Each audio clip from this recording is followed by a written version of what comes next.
Hey, what's up, action movie fans? Today we're diving deep into why Predator is one of the best action movies ever made. I used to love this movie as a kid, but I think I appreciate it more as an adult, kind of picking up on those things didn't really notice as a kid.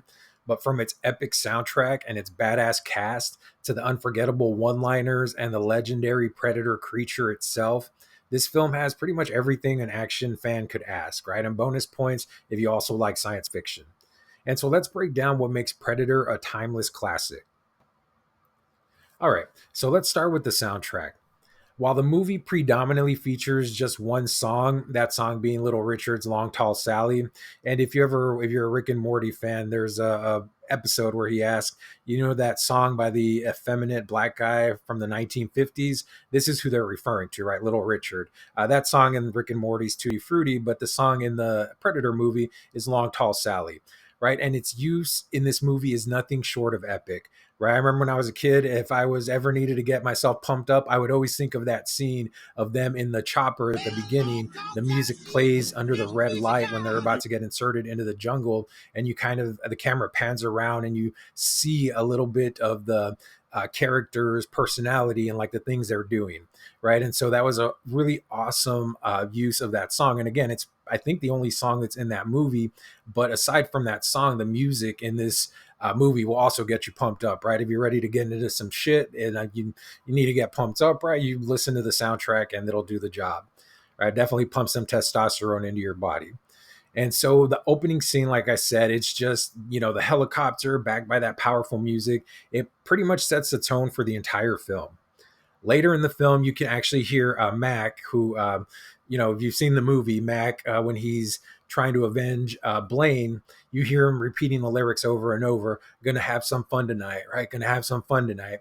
He says it over and over as he's, trying to take a shot at the predator. I'm gonna have me some fun. I'm gonna have me some fun. I'm gonna have And me the some. music and sound, they're integral in creating the movie's like intense atmosphere.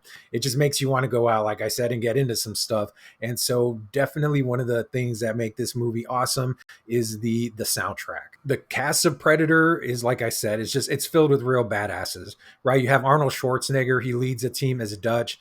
Whenever I think of Arnold Schwarzenegger, I think of that Bill Burr stand up where he says something like, this man should be unloading trucks in Transylvania, but instead, he's just like done all these things, married into the Kennedys, became the governor of California. Yeah, right. That's Arnold Schwarzenegger leading the cast. The character Dutch, right, is just one of the stereotypical quintessential badasses, right? Then you also have the rest of the cast, right? And they're pretty impressive too. You have Carl Weathers, who a lot of people recognize as Apollo Creed from the Rocky movies. Most recently, he came out in the Mandalorian uh, show. Passed away recently, and so rest in peace, Carl Weathers. But a real badass in his time. You have Bill Duke. Bill Duke might recognize him from the Commando movie. I kind of my the thing that pops to mind when I think of Bill Duke is when he was in the movie Menace to Society. He was one of the homicide detectives, and basically he just keeps telling one of the characters, "You effed up, you effed up, right? You effed up," and he just says that over and over, just trying to let the character know that basically he effed up, right, in the confession. And so then you have Jesse Ventura. He was the former governor of Minnesota, is the name that the state that comes to mind. Ex wrestler, actor, a politician, right? And now he just speaks his mind. But a really badass '80s guy himself. There's something out there waiting for us. And it ain't no man. Then you have Sonny Landham. Sonny Landham was he's of Native American descent. He came out in 48 Hours with Eddie Murphy and Nick Nolte. He was actually a porn star back in the 70s, I think. But the really crazy thing about him is that they actually had to hire a security guard to have him on the set. But that security guard wasn't to protect Sonny Landham, it was to protect the rest of the crew from Sonny Landham. Right. And so that was actually part of the contract, is they had to have that security guard when Sonny Landham was around, right? And so definitely some interesting backstory on this cast, but altogether you could argue this is one of the best ensemble casts in an action movie. I would say any movie. Of course, I'm biased towards action movies, but yeah. So Definitely an awesome cast of real badasses in The Predator. There were so many great scenes in this movie. I mentioned earlier the chopper going through the jungle under the red light with the long, tall Sally playing in the background, right? Definitely an awesome part of the movie. The part where they mow down the jungle, right? Everyone's just unloading all their weaponry into the jungle, trying to get the predator, but just mowing down trees in the process. And so, definitely an awesome scene. The final fight with Arnold with Dutch and the Predator is again a really great scene in any movie. But one of the scenes I think that I really like that kind of sets the tone for kind of paints a picture of the badasses that the cast are is when you have that assault on the what is it the rebel village that they go into, the insurgents. They have Arnold, kind of sets off the explosives, but you see other people taking out the guards around the perimeter one by one. Just kind of highlighting their strengths as a team as they're moving through that, and then you just see all the chaos, right? The explosions and the all the violent, senseless violence, right? That's just awesome to watch in an action movie. And so, yeah, that's definitely one of the cooler scenes in that movie. So many to choose from, but that's kind of one of the earlier ones that sets the stage for the rest of the movie. So another thing that makes Predator one of the best action movies or one of the best movies, in my opinion, is just all of the different unforgettable quotes that are in this movie. Right, I could create a whole video just based off of the quotes in this movie. One of my favorite ones is comes from Blaine, played by Jesse Ventura, when he says, "I ain't got time to bleed." Right, so that was one of really badass quote from I a ain't got time to badass character. And another one, I guess this guy probably steals a lot of the show when he's on camera, right, with his dialogue. So I think he's trying to offer tobacco to the other people in the chopper at the beginning. They're refusing. He gets upset. He calls them some names and then mentions this shit will make you into a goddamn sexual tyrannosaurus.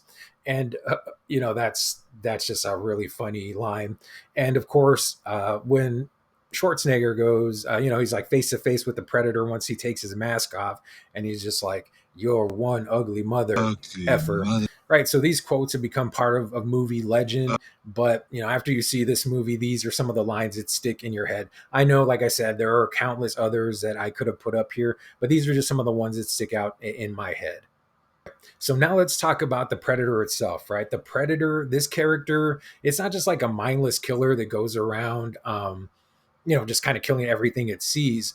It's complex and it follows an honor code, right? They travel around the universe looking for the best warriors that they can find, and then they challenge them to a fight, right? They kind of take out all of the weaker ones and kind of save the best for last. You see this here in this one, the first one with Danny Glover, and the second one, right? Just kind of picking them off picking off the weaker ones and kind of saving the final course, right? Like it's a dessert basically. And in this case, he's taking everyone out, and at the end when he gets Dutch alone, he actually takes off his weapons, right? And he strips down. He's like, let's just do this hand to hand. So, kind of relishes the challenge. But there's also cool that he doesn't kill just anyone, right? If someone is unarmed, he won't go after them. And you even see in part two that he shows a little bit of compassion, I guess, when he sees that one of the women is pregnant and decides not to hurt her.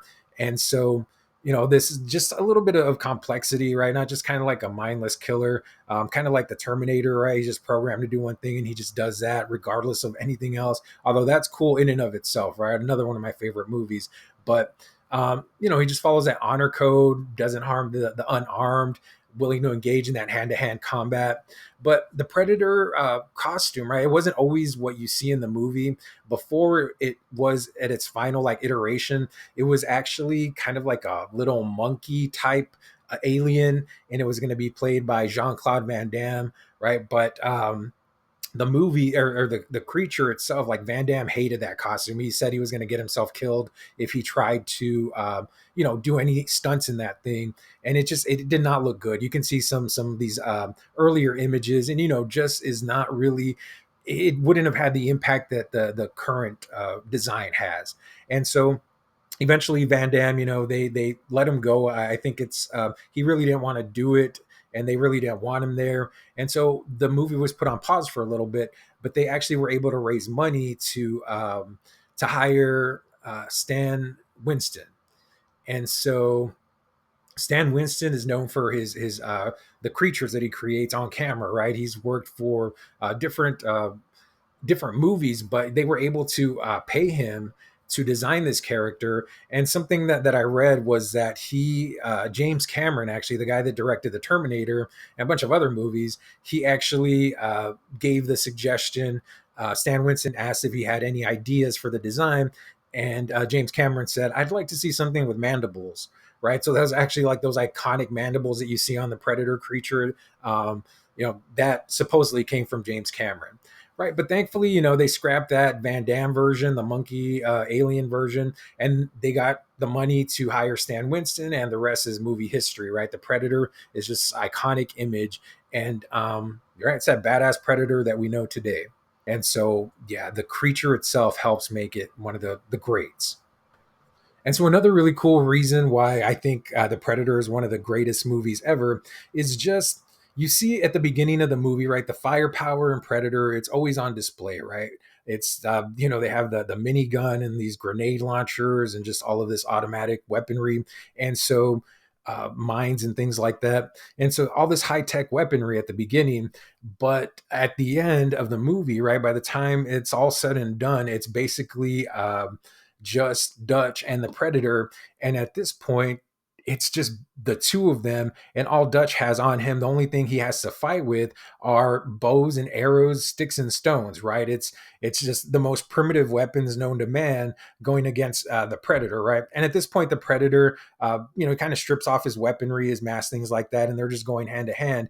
But it's just really cool, right? Starts off really high tech, and by the end, it's just like sticks and stones that Dutch is fighting with. And so it's just a primal battle, is just a perfect climax to that action packed movie, right? So that is another good reason why Predator is just such a great movie. That final showdown between Dutch and the Predator. And so there you have it, y'all. Predator is more than just an action movie, right? It's a masterclass in tension, character, just pure adrenaline. And it's created or directed by the same guy that brought us Die Hard, which is also another great movie, one of my favorites. It's epic soundtrack, it's badass cast, it's iconic one-liners, and just the design of that legendary Predator creature, right? It's memorable, it's iconic. And it's no wonder this film remains a fan favorite. It is one of my favorites. If you haven't seen it yet, do yourself a favor and watch The Predator. I like Predator 2, and some of the other ones, like I'll watch just because I like the Predator as a concept, I guess. But definitely nothing compares to that original one. And then that second one is also great. One of the cool things I like about the second one is the opening shot where it shows like this kind of jungle environment, but as it pans out, you see it's just a little piece of the big city, right? So it kind of fakes you out that, hey, we're in the jungle again. But as it zooms out, it's like, nope, tricked you, we're in the big city. But a great movie too, right? Not as good as the original, but it's also great.